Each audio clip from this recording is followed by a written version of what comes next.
Hello नमस्कार। मनोज पटना वाले channel में फिर से एक बार आप लोग का स्वागत है। और मैं मनोज कुमार आज फिर एक नए विषय पर आप लोग से चर्चा करने आया हूं। आज हम लोग बात करेंगे इंडिपेंडेंट डायरेक्टर के बारे में कि इंडिपेंडेंट डायरेक्टर क्या होता है, कैसे अपॉइंटमेंट होता है, कौन कौन बन सकता है, इसके क्या कार्य है, ये सब के बारे में हम लोग चर्चा करेंगे। कंपनीज एक्ट 2013 और securities and exchange board of India के नियमों के तहत भारत में इंडिपेंडेंट डायरेक्ट नियुक्त करना कुछ कंपनियों के लिए अनिवार्य है। अब सवाल उठता है कि किन किन कंपनियों में अनिवार्य है। तो पहला है लिस्टेड कंपनियों में। सभी लिस्टेड कंपनियों में इंडिपेंडेंट डायरेक्टर होना अनिवार्य है। बोर्ड में कम से कम 1/3 सदस्य इंडिपेंडेंट डायरेक्टर होना चाहिए। दूसरा है कुछ पब्लिक कंपनीज जो कि अनलिस्टेड है, निम्न शर्तों में इंडिपेंडेंट डायरेक्टर नियुक्त कर सकता है।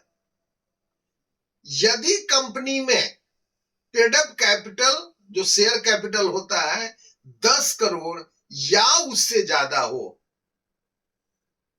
दूसरा, आउटस्टैंडिंग लोन, डिवेंचर या डिपॉजिट 50 करोड़ या उससे अधिक हो तो कम से कम उसे 2 इंडिपेंडेंट डायरेक्टर नियुक्त करना अनिवार्य होगा।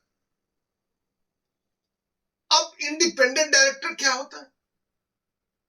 इंडिपेंडेंट डायरेक्टर कंपनी के बोर्ड का एक ऐसा सदस्य होता है जो कंपनी के प्रबंधन से स्वतंत्र होता है। इसका मुख्य कार्य कंपनी में पारदर्शिता, सही निर्णय और कॉर्पोरेट गवर्नेंस सुनिश्चित करना होता है। यह कंपनी के हित के साथ साथ शेयर होल्डर्स और स्टेक होल्डर्स के हितों की भी रक्षा करता है। दूसरा, कौन बन सकता है इंडिपेंडेंट डायरेक्टर? तो इसके लिए समझिए कि जैसे रिटायर्ड बैंकर्स हैं वो बन सकते हैं, चार्टर्ड अकाउंटेंट है वो बन सकते हैं, कंपनी सेक्रेटरीज हो, लॉयर्स हो, सीनियर कॉर्पोरेट एग्जीक्यूटिव हो या रिटायर्ड ब्यूरोक्रेट्स हो, ये सभी इंडिपेंडेंट डायरेक्टर के रूप में काम कर सकते हैं। अब अगर हम रिटायर्ड बैंकर हैं और हम बनना चाहते हैं तो इसके लिए हमें क्या करना होगा? तो सबसे पहला जो कदम है उसमें इंडिपेंडेंट डायरेक्टर डाटा बैंक में इंडिपेंडेंट डायरेक्टर बनने के लिए सबसे पहले पंजीकरण करना आवश्यक होता है। और यह independent director data bank Indian institute of corporate affairs द्वारा संचालित होता है। यहां जो रिटायर्ड है या जो मैंने नाम पहले बताया वो अपना प्रोफाइल बनाकर 1 वर्ष, 5 वर्ष या लाइफ टाइम के लिए रजिस्ट्रेशन उसमें कर सकते हैं। दूसरा कदम क्या है कि ऑनलाइन प्रोफिशिएंसी टेस्ट, रजिस्ट्रेशन के बाद एक ऑनलाइन प्रोफिशिएंसी टेस्ट होता है जिसे पास करना पड़ता है।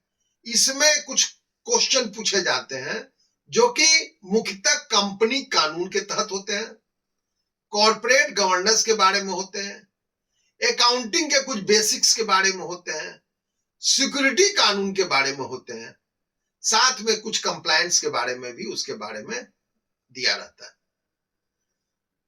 तीसरा कदम क्या है कि डीआईएन प्राप्त करना। इंडिपेंडेंट डायरेक्टर बनने के लिए डायरेक्टर आइडेंटिफिकेशन नंबर आवश्यक है और यह आवेदन किया जाता है मिनिस्ट्री ऑफ कॉर्पोरेट अफेयर्स के वेबसाइट के माध्यम से। तो डीआईएन नंबर आपको इंडिपेंडेंट डायरेक्टर के लिए आवश्यक होता है। इसका कार्यकाल कितने समय के लिए होता है?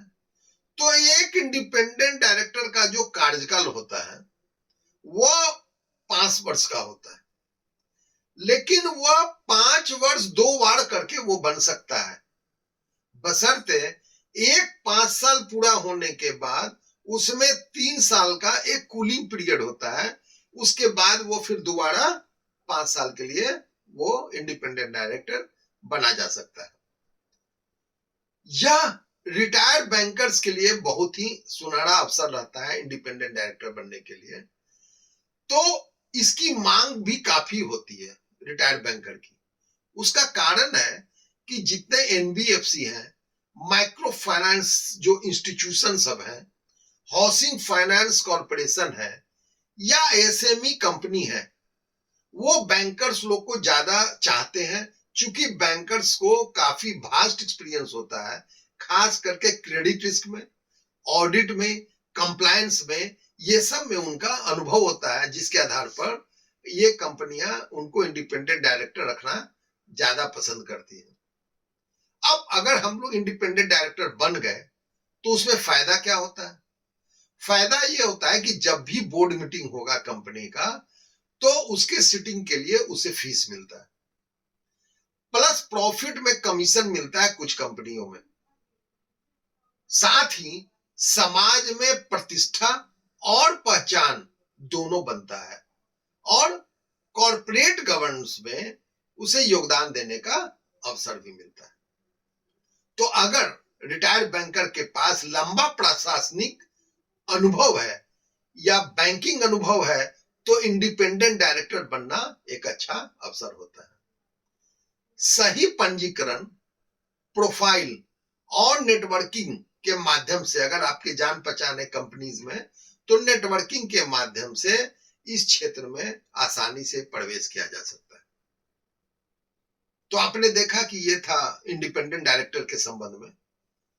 तो जितने भी रिटायर्ड बैंकर्स हैं उनसे रिक्वेस्ट है कि वो इसे अपने संभावनाओं को तलाशे, और रिटायर करने के बाद इंडिपेंडेंट डायरेक्टर बना जा सकता है। तो आज बस इतना ही। अगले वीडियो में फिर मिलेंगे नए सब्जेक्ट के साथ। तब तक के लिए मनोज कुमार का नमस्कार, धन्यवाद।